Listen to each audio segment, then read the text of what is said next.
Retired S P George Joseph sir ഒപ്പം ചേരുകയാണ്. Sir, പ്രതിപക്ഷ നേതാവ് പിണറായി വിജയന്റെ മകൾ വീണ SFIOക്ക് നൽകിയ മൊഴിയുടെ പ്രസക്ത ഭാഗങ്ങൾ ഇന്ന് മനോരമ പുറത്തുവിട്ടിട്ടുണ്ട്. അതിൽ പറയുന്നത് എങ്ങനെയാണ്? ഈ IT കൺസൾട്ടൻസി സേവനത്തിന് എന്താണ് അനുഭവ പരിചയം എന്ന ചോദ്യത്തിന് വീണയുടെ മറുപടി CMRL അല്ലാതെ മറ്റെവിടെയും ഇക്കാര്യത്തിൽ അനുഭവ പരിചയമില്ല എന്നാണ്. മറ്റൊരു ചോദ്യം, CMRLന് അയച്ച ഇമെയിലുകളിൽ സേവനം സംബന്ധിച്ച ആശയവിനിമയം ഒന്നുമില്ലല്ലോ എന്നാണ്. അതിന് വീണ നൽകിയിരിക്കുന്ന മറുപടി, നേരിട്ട് സംസാരിക്കുന്നതിലായിരുന്നു CMRL മാനേജ്മെന്റിന് താല്പര്യം, അതുകൊണ്ട് ഇമെയിലിൽ അത്തരം ആശയവിനിമയങ്ങൾ നടത്തിയിട്ടില്ല എന്നാണ്. പിന്നെ 2.78 കോടി രൂപ കൈപ്പറ്റിയിട്ട് എന്ത് സേവനമാണ് CMRLന് നൽകിയത് എന്നൊരു ചോദ്യമുണ്ട്. അതിന് വീണ നൽകിയിരിക്കുന്ന മറുപടി, IT കൺസൾട്ടന്റ് എന്ന നിലയിൽ ഞാൻ അവരുടെ കമ്പ്യൂട്ടർ സിസ്റ്റവും സെർവറും HR സോഫ്റ്റ്വെയറും പരിപാലിക്കുന്നതിനുള്ള ഉപദേശമാണ് നൽകിയത്. CMRLന് വേണ്ടിയുള്ള ERP സോഫ്റ്റ്വെയർ ഡിസൈനിങ്ങിന് വേണ്ടിയാണ് 2017 മുതൽ 2019 വരെയുള്ള സമയം എക്സാലോജി കമ്പനി ഉപയോഗിച്ചത് എന്നുമാണ്. മറ്റൊരു ചോദ്യമുള്ളത്, IT കൺസൾട്ടന്റ് എന്ന നിലയിൽ വീണയുടെ ഇടപെടൽ മൂലം CMRLന്റെ IT സൗകര്യത്തിൽ എന്തെങ്കിലും പരിഷ്കാരം വരുത്തിയോ എന്നാണ്. ഇതിന് വീണ നൽകിയ മറുപടി ഇല്ല എന്നാണ്. അപ്പോൾ Cochin minerals and rutile limited അഥവാ ഈ CMRL വീണയ്ക്കും എക്സാലോജിക്കിനുമായി 2.78 കോടി രൂപ എന്തിന് നൽകി എന്നത് ഉത്തരം വേണ്ട പ്രധാന ചോദ്യമല്ലേ?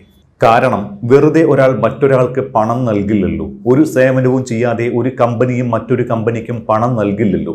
എൻഫോഴ്സ്മെന്റ് ഡയറക്ടറേറ്റിനും ആദായ നികുതി വകുപ്പിനും സീരിയസ് ഫ്രോഡ് ഇൻവെസ്റ്റിഗേഷൻ ഓഫീസിനും ഇതേ ചോദ്യമാണുള്ളത്. വീണയ്ക്ക് കൂടുതൽ കുരുക്ക് മുറുകുകയാണോ? ഇത് രണ്ടായിട്ടാണ് ഞാൻ കാണുന്നത്. ഒന്ന്, CMRLും അതുപോലെ തന്നെ എക്സാലോജിക്കും തമ്മിലുള്ള ഒരു ഇടപാട്. അത് എവിടെ തുടങ്ങി, എപ്പം തുടങ്ങി? കേരളത്തിലെ മുൻ മുഖ്യമന്ത്രിയായിരുന്ന പിണറായി വിജയൻ അധികാരമേൽക്കുന്നതിന് മുമ്പ് ഈ CMRL അതുപോലെ തന്നെ എക്സാലോജിക്കും തമ്മിൽ ഇടപാടുകളുണ്ട്. അതുകൊണ്ടാണ് ഇത് രണ്ടായിട്ട് കാണണമെന്ന് ഞാൻ പറയുന്നത്.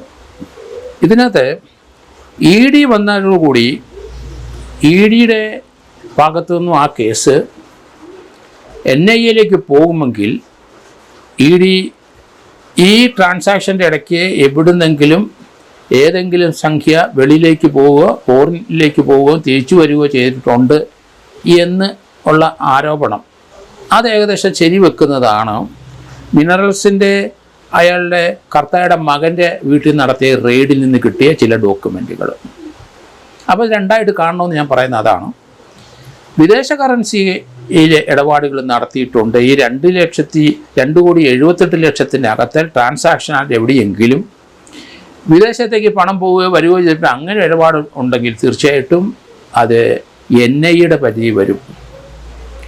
NIAയുടെ പരിധിയിലോട്ട് വന്നാൽ അത് ഡൽഹിയിലാണ് ആസ്ഥാനം, അവിടെ പ്രത്യേക DGP ഉണ്ട്, അവിടെ കേസെടുക്കുമെന്ന് ഞാൻ പറഞ്ഞു. പക്ഷേ അതിനു മുമ്പുള്ള ഇടപാടുകൾ ഈ കൊച്ചിൻ മിനറൽസും CMRLുമായിട്ടുള്ള ഇടപാടുകളിൽ അതിനകത്ത് ആ ഇടപാട് തുടങ്ങുന്നതിന് മുമ്പ് ഒരു 25 ലക്ഷം രൂപ മുഖ്യമന്ത്രിയായിരുന്ന പിണറായി വിജയൻ അധികാരത്തിൽ വരുന്നതിന് മുമ്പ് അവർ ലോണ് കൊടുത്തിട്ടുണ്ട്. അത് മുഖ്യമന്ത്രിയുടെ മകൾക്ക് കൊടുത്ത ലോണാണ്, അവരുടെ എക്സാലോജിക്കിന് കൊടുത്ത ലോണാണ്. ആ ലോണ് തിരിച്ചടയ്ക്കാതെ വന്നു, സാമ്പത്തികമായ ബുദ്ധിമുട്ടുകൾ വന്നപ്പം വീണ്ടും ഒരു 25 ലക്ഷം രൂപ വീണ്ടും ഇവർക്ക് ലോണ് കൊടുക്കുകയാണ്. അപ്പോൾ 50 ലക്ഷം രൂപ ലോണ് വന്നു. അതാണ് തുടക്കം. അത് മുഖ്യമന്ത്രിയുടെ മകൾക്കും വരാം, എനിക്ക് വരാം, എൻ്റെ മക്കൾക്ക് വരാം, ആർക്ക് വേണമെങ്കിലും വരാം. നമ്മൾ ലോൺ എടുക്കും, അതിനകത്ത് കുഴഞ്ഞു കഴിയുമ്പോൾ അവരെ വിശ്വസിച്ച് ചില പ്രൈവറ്റ് കമ്പനിയാണെങ്കിൽ അവിടുന്ന് വീണ്ടും ഒരു 25 ലക്ഷം രൂപ തരാൻ പറയും. അങ്ങനെ 50 ലക്ഷം രൂപ അവർ ലോൺ എടുത്തിട്ടുണ്ട് 2016 മുമ്പ്. അവരുടെ പിതാവ് മുഖ്യമന്ത്രി ആകുന്നതിന് മുമ്പ് ആ പണം പലിശ ചേർത്ത് തിരിച്ചടച്ചിട്ടുണ്ട്.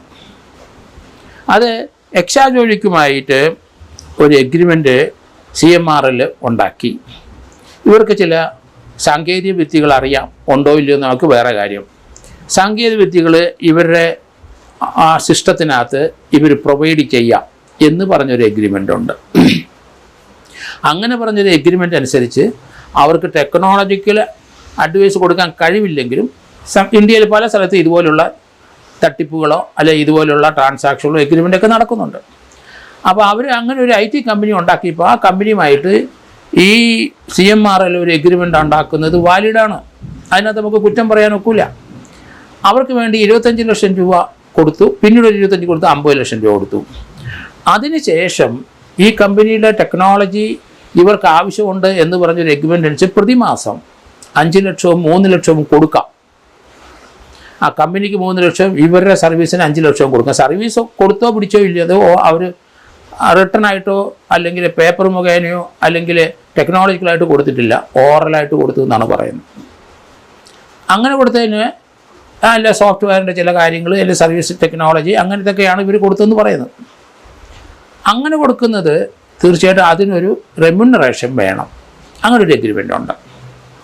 അതാണ് 5 ലക്ഷം രൂപ അവർക്കും 3 ലക്ഷം രൂപ കമ്പനിക്ക്, അവരുടെ കമ്പനിക്കും. അങ്ങനെ പൈസ അങ്ങോട്ട് കൊടുക്കാൻ തുടങ്ങി. അതിൽ ഏകദേശം ഇവരൊരു 12 ഇൻസ്റ്റാൾമെൻ്റായിട്ട് ഇവർക്ക് നൽകിയ 50 ലക്ഷം രൂപ തിരിച്ചടച്ചിട്ടുണ്ട്. അപ്പോൾ അത് കമ്പനി ആക്ടിൻ്റെ പരിധിയിൽ വരുന്ന കാര്യം. ഇവരുടെ സ്ഥാപനം ഒരു കമ്പനി ആക്ട് രജിസ്റ്റർ ചെയ്തതാണ്. CMRL കമ്പനി ആക്ടിൽ രജിസ്റ്റർ ചെയ്തതാണ്. 2 കമ്പനികൾ തമ്മിൽ അങ്ങനെ ഇടപാടുകൾ നടത്തുന്നത് ചിലപ്പോൾ ലാഭമാകാം നഷ്ടമാകാം ഒക്കെ ഉണ്ടാവാം. കമ്പനി നല്ല സാമ്പത്തികമുള്ള കമ്പനിയാണ്, ഇവർക്ക് കൂടുതൽ പ്രൊവൈഡ് ചെയ്യാം, കൂടുതൽ പണം കൊടുക്കുകയും ചെയ്യാം. അതിനകത്ത് കുറ്റം പറയാനൊക്കില്ല. അപ്പോൾ അതനുസരിച്ചാണ് SFIO ആ കേസിൻ്റെ അന്വേഷണം മുന്നോട്ട് പോകുന്നത്. കമ്പനി ആക്ടിനകത്ത് എന്തെങ്കിലും വയലേഷൻ ഉണ്ടെങ്കിൽ അതനുസരിച്ച് അവർ അതിന് പെനാൽറ്റി അടിക്കാം. ആ എമൗണ്ട് കൂടുന്നതനുസരിച്ച് പെനാൽറ്റി സംഖ്യ 10 ഇരട്ടി വർദ്ധിക്കും. തടവ് ശിക്ഷ 5 വർഷം വരെ കൊടുക്കാം. ഇങ്ങനെയൊക്കെയുള്ള കാര്യങ്ങൾ SFIയുടെ കമ്പനി ആക്ടിനകത്ത് പറയുന്നുണ്ട്. പക്ഷേ ഇതൊരു ബിസിനസ്സാണ്, ട്രാൻസാക്ഷൻ അങ്ങോട്ടും ഇങ്ങോട്ടും ഉണ്ട്, അവർ അവിടുന്ന് ലോൺ എടുത്തിട്ടുണ്ട്, അത് തിരിച്ചടയ്ക്കുന്നുണ്ട്. ഇങ്ങനെയൊക്കെ വരുമ്പം SFIയുടെ ആ നടപടി അത് ക്വാഷ് ചെയ്ത് കളയണം. ഇത് 2 കമ്പനികൾ തമ്മിലുള്ളതാണ് എന്ന് പറഞ്ഞിട്ടാണ് ഹൈക്കോടതിയിൽ ഒരു കേസ് കൊടുക്കുന്നത്. ആ കേസ് വലിയ നീണ്ട് കഴിഞ്ഞ ദിവസം ആ കേസ് ഹൈക്കോടതി എന്ത് ചെയ്തു, ആ EDക്ക് നടപടികളായിട്ട് മുന്നോട്ട് പോകുന്നതിന് തടസ്സമില്ല എന്ന് പറഞ്ഞ് അത് ആ ഹൈക്കോടതിയിൽ ഇരുന്നത് അത് തള്ളിക്കളഞ്ഞു.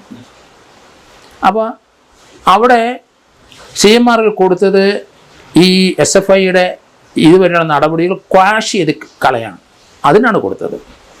പക്ഷേ SFIയുടെ അന്വേഷണം തുടരാം എന്ന് ഹൈക്കോടതി പറഞ്ഞു.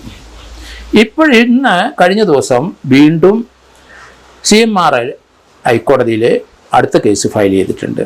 അത് EDക്കെതിരാണ്. അതിനകത്ത് മെയിൻ വാദഗതി EDക്ക് എതിരായി കൊടുത്തതിനകത്ത് ED അതിനൊരു FIR ഇട്ടിട്ടില്ല. FIR ഇടാനുള്ള അധികാരം EDക്കുണ്ട്. ഇതുവരെ ED അധികാരം ഇട്ടില്ല. അതിൻ്റെ കാരണം SFIയുടെ അന്വേഷണ വിവരങ്ങൾ അവർ ഏറ്റെടുക്കുകയാണ്. പക്ഷേ ED വന്ന ശേഷം ED ഇതുവരെ മുഖ്യമന്ത്രിയുടെ മകളെ ചോദ്യം ചെയ്യാനായിട്ട് കഴിഞ്ഞിട്ടില്ല. ഹൈക്കോടതിയിലെ ആ SFIയുടെ കേസ് പെൻഡിങ്ങായി അത് ഡിസ്പോസ് ചെയ്ത് കഴിഞ്ഞപ്പോഴാണ് ED രംഗത്ത് വരുന്നത്. കഴിഞ്ഞ 2-3 ദിവസം അവധി ദിവസമായിരുന്നു. പിന്നെ അതിന് ഫർദറായിട്ടൊരു കേസ് കൊടുക്കാൻ പറ്റിയില്ല. അതിനു മുമ്പ് ഇവിടെ 27-ാം തീയതി മുഖ്യമന്ത്രിയുടെ താമസ സ്ഥലത്ത് അവിടെ ഒരു റെയ്ഡ് നടന്ന അങ്ങനെയാണ്. അപ്പോൾ അതിനകത്ത് മുഖ്യമന്ത്രി അവർ ചോദ്യം ചെയ്തില്ല. മുഖ്യമന്ത്രിയുടെ ഒപ്പം ആ വീട്ടിൽ മകളുണ്ട്. മകളോട് ചോദ്യം ചെയ്യിച്ച് അവർ അറിയാവുന്ന വിവരങ്ങളൊക്കെ പറഞ്ഞു. അതിനുശേഷം EDയുടെ കേസിനകത്ത് ഇപ്പം കഴിഞ്ഞ ദിവസം വീണ്ടും CMRL അടുത്ത് ഹൈക്കോടതിയിൽ ഒരു കേസ് ഫയൽ ചെയ്തിരിക്കുന്നു. അത് ക്വാഷ് ചെയ്യാനായിട്ടല്ല, അത് ആ പ്രൊസീഡിങ്സ് സ്റ്റേ ചെയ്യാനാണ്. അങ്ങനെയാണ് ഇപ്പോൾ കേസ് ഫയൽ ചെയ്തിരിക്കുന്നത്. ലീഗലായിട്ട് അങ്ങനെയാണ് കൊടുത്തിരിക്കുന്നത്. അപ്പോൾ നേരത്തെ ഉണ്ടായിരുന്ന SFIO അവരുടെ അന്വേഷണങ്ങളൊന്നും നിലനിൽക്കുന്നതല്ല. പക്ഷേ EDക്ക് അന്വേഷണം മുന്നോട്ട് അതിനൊരു FIR വേണമെന്നുള്ള വാദഗതിയാണ് കോടതിയിൽ അവർ ഉന്നയിച്ചത്. അതുകൊണ്ട് സ്റ്റേ ചെയ്യണം. FIR ഇല്ലാതെ അത് അന്വേഷണം മുന്നോട്ട്, ഇൻവെസ്റ്റിഗേഷൻ മുന്നോട്ട് പോവുകയാണ്. അതേസമയത്ത് ആ റെയ്ഡിനോടനുബന്ധിച്ച് കർത്തയുടെ വീട്ടിലും കർത്തയുടെ മകൻ്റെ വീട്ടിലും മുഖ്യമന്ത്രി താമസിക്കുന്ന മുൻ മുഖ്യമന്ത്രി താമസിച്ച അതേ ഇപ്പം വാടകയ്ക്ക് താമസിച്ച വീട്ടിലും അവിടെ മകളുണ്ട്, അവിടെയും റെയ്ഡ് ചെയ്തു. മകളുടെ ഹസ്ബൻഡിൻ്റെ കോഴിക്കോട്ടെ അദ്ദേഹത്തിൻ്റെ വീട്ടിലും റെയ്ഡ് ചെയ്തു. മുൻ മുഖ്യമന്ത്രിയുടെ കുടുംബ വീടായ ധർമ്മടത്തെ അവിടെയും റെയ്ഡ് ചെയ്തു. അതുപോലെ തന്നെ കർത്തായുടെ ഉദ്യോഗസ്ഥന്മാർ താമസിക്കുന്ന 3 സ്ഥലത്ത് കോട്ടയത്ത് 3 വീടുകളിൽ റെയ്ഡ് ചെയ്തു. 12 സ്ഥലങ്ങളിൽ റെയ്ഡ് ചെയ്തു. പക്ഷേ ഇപ്പം ആ റെയ്ഡ് കഴിഞ്ഞ ഉടനെ തിങ്കളാഴ്ച റെയ്ഡ് കഴിഞ്ഞ ഉടൻ തന്നെ 27-ാം തീയതിയാണ് റെയ്ഡ്. അടുത്ത ദിവസം ഹൈക്കോടതി ഒരു കേസ് ഫയൽ ചെയ്തിട്ടുണ്ട്. അതിൻ്റെ പ്ലീ ഇതാണ്. കാരണം ഇതിൻ്റെ EDയുടെ നടപടികൾ സ്റ്റേ ചെയ്യണം. ക്വാഷ് ചെയ്യണമെന്നല്ല, സ്റ്റേ ചെയ്യണമെന്ന്. കാരണം അവിടെ ഒരു FIR ഇല്ല. അതാണ് മെയിൻ വാദഗതി. EDക്ക് FIR വേണം. പക്ഷേ ED ആ കേസിലേക്ക് വരാൻ കാരണം ഒരു പിന്തുടർച്ചയാണ് എന്നാണ് ഞാൻ പറയുന്നത്. കാരണം അത് SFIയുടെ അവിടെ നിന്ന് വന്നു, കമ്പനീസ് ആക്ടിൻ്റെ പരിധിയിൽ വന്നു. അന്നേരം കമ്പനീസ് ആക്ടിൻ്റെ പരിധിയിൽ വന്നപ്പം അതിനെതിരായി ഒരു കേസ് ഡൽഹി ഹൈക്കോടതിയിലുണ്ട്. അതിപ്പോഴും നിലനിൽക്കുകയാണ്. കേരള ഹൈക്കോടതിയിൽ അത് റിജക്റ്റ് ചെയ്ത് കഴിഞ്ഞപ്പം ഡൽഹി ഹൈക്കോടതിയിൽ കേസ് നിലവിലുണ്ട്. അതുകൊണ്ട് അതുകൂടെ കണക്കാക്കി വെച്ചിട്ടാണ് കേരള ഹൈക്കോടതി പറയുന്നത് ഇതിൻ്റെ ഫർദർ പ്രൊസീഡിങ്സ് സ്റ്റേ ചെയ്യണം. CMRൽ നിന്ന് വീണയ്ക്കും എക്സാലോജിക്കിനുമായി 1.72 കോടി രൂപ ലഭിച്ചുവെന്നാണ് ആദായ നികുതി വകുപ്പ് കണ്ടെത്തിയത്. ഇത് തീരുമാനങ്ങൾ എടുക്കുന്ന പ്രധാന വ്യക്തിയുടെ മകൾ എന്ന നിലയ്ക്ക് വീണയ്ക്ക് ലഭിച്ച പണമാണ് എന്നായിരുന്നു ആദായ നികുതി വകുപ്പിന്റെ വിലയിരുത്തൽ. ഇത് ആദായ നികുതി ഇന്ററിം സെറ്റിൽമെന്റ് ബോർഡ് ശരിവെച്ചതുമാണ്. എന്നാൽ SFIO നടത്തിയ പരിശോധനയിൽ 2.78 കോടിയുടെ ഇടപാടിന്റെ വിശദാംശങ്ങളാണ് ലഭിച്ചത് എന്നും എന്തെങ്കിലും സേവനം നൽകിയതിന്റെ തെളിവ് നൽകാൻ വീണയ്ക്ക് സാധിച്ചില്ല എന്നും ED വൃത്തങ്ങൾ പറയുന്നുണ്ട്. തുകയുടെ കണക്ക് വീണയും ശരിവെച്ചിട്ടുണ്ട്. 2.78 കോടിയിൽ 2.7 കോടി വീണയ്ക്കും 71 ലക്ഷം എക്സാലോജിക്കിനും ലഭിച്ചുവെന്നാണ് ഈ കണക്കുകളിൽ നിന്ന് വ്യക്തമായത്. ഇതിൽ അത്ഭുതം എന്തെന്നാൽ വീണയും എക്സാലോജിക്കുമായുള്ള കരാറുകൾ CMRലിന്റെ ബോർഡ് ഓഫ് ഡയറക്ടേഴ്സ് അറിഞ്ഞിട്ടില്ല എന്നതാണ്. ആകെ ദുരൂഹത മണക്കുന്നില്ലേ? ഈ ഇടപാട് തീർച്ച് ഷേഡിയായിട്ടുള്ള പല ഇടപാടുകൾ ഇതിൻ്റെ പിന്നാലെ ഉണ്ട്. എങ്കിൽ തന്നെയും ഞാൻ അതുകൊണ്ട് തുടക്കം മുതൽ രണ്ടായിട്ട് കാണണമെന്ന് ഈ പറയുന്നതിന് കാരണം, ഇവിടെ കർത്തായുടെ മകൻ്റെ വീട് റെയ്ഡ് നടത്തിയപ്പം അവിടുന്ന് വിദേശ ഫണ്ടുകൾ അങ്ങോട്ടും ഇങ്ങോട്ടും ഈ 2.78 കോടിക്കകത്ത് ചില ട്രാൻസാക്ഷൻ നടന്നതായിട്ട് EDക്ക് ബോധ്യം വന്നു. അങ്ങനെ വന്നിട്ടുണ്ടെങ്കിൽ അതിനകത്ത് വീണ കുറ്റക്കാരിയാവും. കാരണം അവർക്ക് കൊടുത്ത പൈസയിൽ നിന്നാണ് എമൗണ്ട് വെളിയിൽ പോയെങ്കിൽ അവർ കുരുങ്ങും. അത് ED കണ്ടെത്തിയിട്ടുണ്ടെന്നാണ് ഇപ്പം മനസ്സിലാക്കുന്നത്. അങ്ങനെയെങ്കിൽ തീർച്ചയായിട്ടും അവർ ഇന്ത്യൻ സെറ്റിൽമെൻറ്റ് ബോർഡ് ഇൻകം ടാക്സിൻ്റെ പ്രശ്നം അത് നേരത്തെ പരിഹരിച്ചു. 1.72 കോടി രൂപ അവർ കൈപ്പറ്റിയപ്പം അതിൻ്റെ ഇൻകം ടാക്സ് പെനാൽറ്റി സഹിതം അടച്ചെന്നാണ് ഞാൻ കരുതുന്നത്. അതിനുശേഷം 2.78 ആയാലും ശരി, അത് വീണ്ടും സെറ്റിൽ ചെയ്യാം ഇൻകം ടാക്സിൽ. അതിൻ്റെ പെനാൽറ്റിയും അതിൻ്റെ മുതലും അതിൻ്റെ പലിശയും എല്ലാം കൂടെ ചേർത്ത് അടച്ചാൽ അത് ഈ ഒരു അവസരത്തിലും സെറ്റിൽ ചെയ്യാൻ പറ്റും. കേസിൻ്റെ വഴിക്ക് പോകും. അതേസമയത്ത് EDയുടെ നടപടി അടുത്ത ഏജൻസി ഏറ്റെടുക്കില്ലെന്നാണ് ഞാൻ ഭയപ്പെടുന്നത്. കാരണം NIA വരാൻ സാധ്യതയുണ്ട്. വിദേശത്തേക്ക് ഫണ്ട് പോയിരിക്കുന്നു, തിരിച്ചു വന്നിരിക്കുന്നതായിട്ട് റെക്കോർഡുകളിൽ ലഭിച്ചു. അതിനുള്ള സെർച്ചിൽ കർത്തായുടെ മകൻ്റെ വീട്ടിലെ സെർച്ചിൽ അത് ലഭിച്ചു എന്നാണ് ഇപ്പോൾ വരുന്ന വാർത്ത. അങ്ങനെയാണെങ്കിൽ വീണയ്ക്ക് കുരുക്ക് മുറുകും എന്ന് തന്നെയാണ് ഞാൻ കരുതുന്നത്.